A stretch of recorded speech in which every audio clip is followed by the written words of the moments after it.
اب میں تھوڑا سا ایکسٹرنل سائڈ پہ بھی بات کرنا چاہتا ہوں، بیکاز آپ سب جانتے ہیں کہ the twin structural deficit, this has been the real issue for Pakistan for the longest time.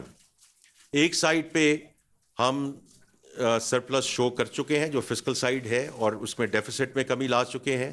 اور اسی طرح میں ذرا تھوڑا سا ایکسٹرنل اکاؤنٹ کی بھی بات کروں گا کہ جولائی سے مارچ تک ہمارا جو کرنٹ اکاؤنٹ سرپلس ہے وہ $72 ملین رہا.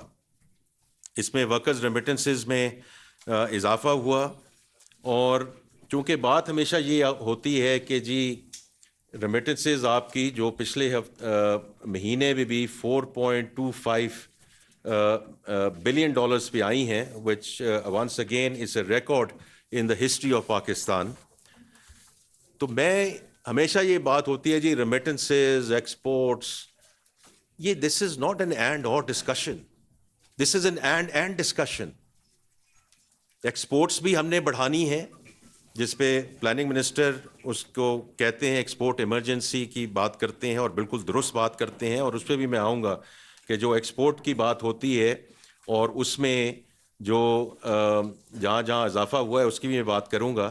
لیکن ریمیٹنسز سے میں صرف ایک بات ضرور کہنا چاہوں گا کہ دیکھیے ویدر جن ممالک کے ساتھ ہم اپنے آپ کو کمپیئر کرتے ہیں، فلپینز ان ساؤتھ ایسٹ ایشیا، بنگلہ دیش، انڈیا، یہ سب ان کی ریمیٹنسز جو ہیں اور part of the structural economy.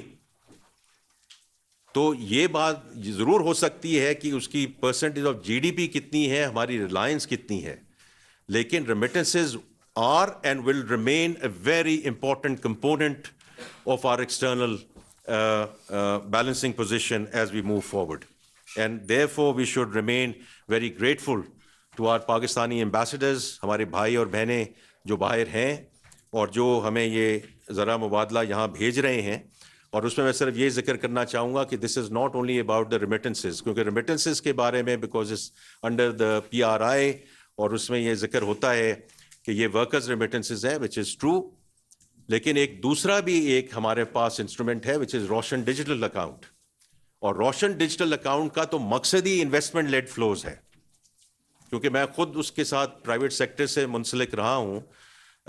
جب سے اس کا اجرا ہوا ہے تو عام طور پہ یہ $180-190 ملین کا آر ڈی اے فلوز آتے تھے. مارچ تک یہی فلوز رہے. اس کے بعد اپریل میں یہ $322 ملین پہ گئے، اور جہاں تک میری اطلاع ہے مئی میں بھی انشاءاللہ یہ 300 ملین کراس کر جائیں گے. یہ فلوز تو ہیں ہی انویسٹمنٹ لیڈ. نیا پاکستان سرٹیفکیٹ میں چلے جائیں، ہاؤسنگ سیکٹر میں چلے جائیں، اسٹاک ایکسچینج میں چلے جائیں، تو یہ تو وہ فلوز ہیں which are sort of investment led flows.